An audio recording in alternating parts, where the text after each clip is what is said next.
Kembo, Kembo na yo. Kembo, Kembo na yo. Kembo, Kembo na yo. Kembo, Kembo na yo. Gloire, gloire à l'agneau. Gloire, gloire à l'agneau. Si tu peux t'appeler. Gloire, gloire à l'agneau.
Kembo na yo, Kembo, Kembo na yo, Nina mona, Kembo, Nina mona, Nina Nina mona, Kembo na yo, Yahweh, Kembo na yo, Tisa Kembo na yo, Kembo na yo, Awatoko yemba, Lokola mose amora, Kembo.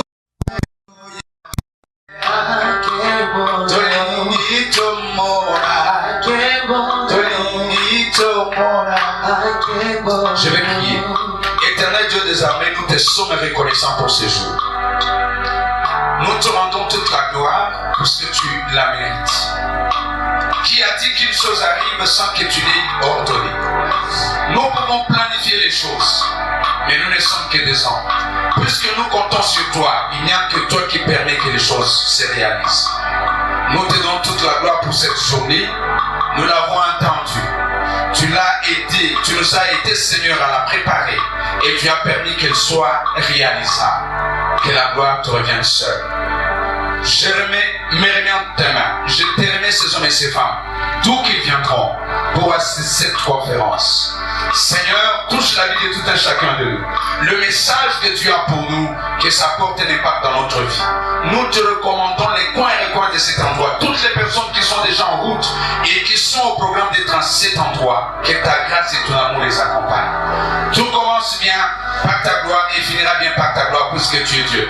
Je sais que tu vas toucher les cœurs, tu vas donner la connaissance, je sais que tu vas faire des prodiges, je sais que tu vas consoler les cœurs, je sais que tu vas donner un nouveau départ à tout homme et toute femme ici.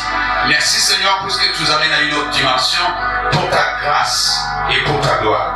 Au nom de Jésus-Christ, nous avons ainsi prié. Amen. Que Dieu vous bénisse. Est-ce que tu peux acclamer pour la gloire de Dieu? Manifeste ta joie d'être dans sa présence. Amen, amen. Amen, amen. Alors, je veux nous faire part du programme dans son ensemble, du début jusqu'à la fin, comment les choses vont devoir se passer. Dans un premier temps, tout à l'heure, nous aurons le mot d'ouverture qui sera prononcé par le pasteur, le révérend Pierre Dianda, qui va nous parler de l'objectif de cette rencontre, l'objectif de cette conférence, de cette activité. Le pourquoi ou la raison d'être de la tenue de cette conférence. Je pense que le pasteur va le dire tout à l'heure, il va prendre la parole. Ensuite, il interviendra ensuite sur la thématique importance de la connaissance, foi, business, leadership, église. Donc il va essayer de réfléchir autour de cette thématique. nous allons en savoir un peu plus. Et nous aurons un deuxième intervenant, il s'agit de Daniel Delpeto. Daniel Delpeto, donc vous comprenez qu'il y aura juste 2 intervenants. Après le pasteur interviendra Daniel Delpeto sur la thématique autorité naturelle. Ensuite, nous allons passer à un moment de rafraîchissement. Un moment de rafraîchissement et puis viendra le débat, questions-réponses. Après avoir gobé la matière, il sera maintenant question d'interagir avec les orateurs pour être éclairés sur certaines zones d'ombre. Et puis ensuite interviendra l'étape de la présentation des organisations et collections EMBA. Donc le pasteur va devoir assumer cette tâche. Il va donc procéder à la présentation des organisations et collections EMBA. Vous en saurez. Et puis on va passer à l'appel de fond, la prière pour le pays, la RDC, et enfin nous allons clôturer la cérémonie.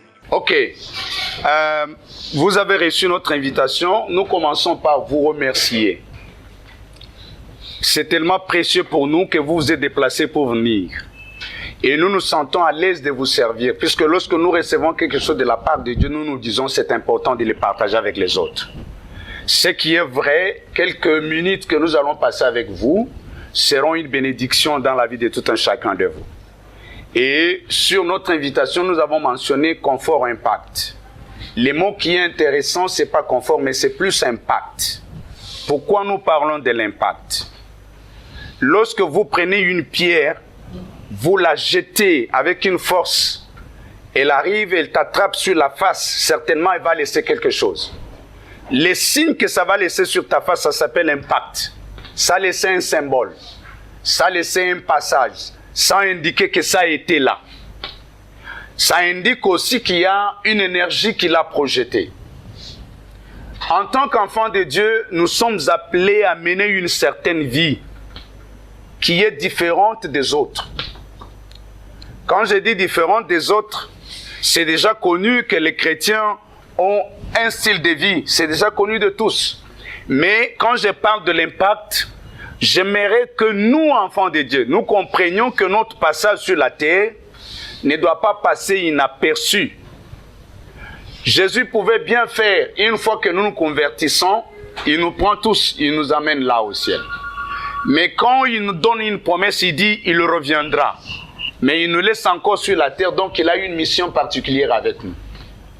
Et cette mission-là, la manière de la mener sur la terre, c'est ce qui va donner l'histoire de ta vie quand tu ne seras pas là. Alors l'idée est de comprendre que quand on est enfant de Dieu, on ne doit pas vivre comme tout le monde, mais on doit laisser les marques de son existence et de la foi que nous avons en tant qu'enfants de Dieu. Alors, organiser ces assises, c'est tout simplement permettre à ceux qui ont déjà cru, ceux qui savent que Dieu est là, ceux qui savent que Dieu existe, qui prient déjà, qui vont dans des églises, mais leur dire, vous devez montrer que vous avez été là en tant qu'enfant de Dieu. Leur montrer que vous connaissez déjà Dieu, vous priez déjà, mais vous devez faire plus que ça. Leur montrer que ce que vous faites, ça paraît moins que ce que vous êtes. Ce que vous donnez aujourd'hui, c'est moins que ce que le Seigneur attend de vous. Et lorsque quelqu'un ne se connaît pas bien, il peut vivre moins que ce qu'il est. Que lorsqu'il découvre ce qu'il est, il peut vivre exactement ce qu'il est. Et quand nous parlons de l'impact, nous avons voulu réunir les enfants de Dieu. Et ce soir, nous avons pensé à ceux qui font les affaires, aux entrepreneurs. Nous avons pensé à ceux qui sont un peu dans la politique. Nous avons pensé à ceux qui font le leadership pastoral. Pour leur dire, ce que vous avez comme tâche et comme rang ne doit pas passer inaperçu. Vous allez me dire, mais pasteur, je connais déjà ce que je suis, je fais ce que je fais, j'ai fait ce que je connais que je dois faire. Mais ton problème, c'est quoi? Mon problème, c'est que l'impact n'est pas encore visible dans ce que tu fais. Tu vas me dire, pasteur, oui, il y a déjà de l'impact, j'ai fait déjà ça, je te montrerai. Non, avec la parole de Dieu, ce que Dieu attend de nous n'est pas encore arrivé. Et puisque Dieu veut de nous plus, et lorsque nous sommes moins que ce que Dieu attend de nous, qu'est-ce que nous devons faire? Nous devons un peu relever ce que nous sommes. Alors je disais à un frère hier que vous pouvez être ingénieur, vous pouvez être avocat, mais vous n'êtes pas les seuls à être avocat. La différence entre vous, c'est que vous êtes avocat, enfant de Dieu. L'autre est avocat, il n'est pas enfant de Dieu. Sur base des documents, vous avez les mêmes connaissances, vous avez étudié dans les mêmes universités. Votre différence se trouve où?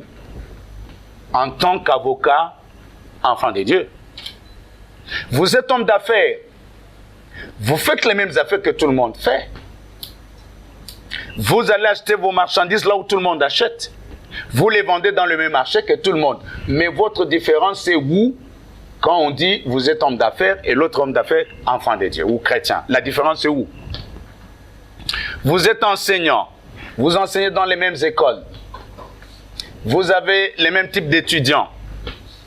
Mais quand on regarde votre comportement en tant qu'enfant de Dieu, en tant que professeur enfant de Dieu, et l'autre professeur qui n'est pas enfant de Dieu, c'est la même chose. Et quand c'est la même chose, il n'y a pas d'impact. Il n'y a pas d'impact, il n'y a pas de différence.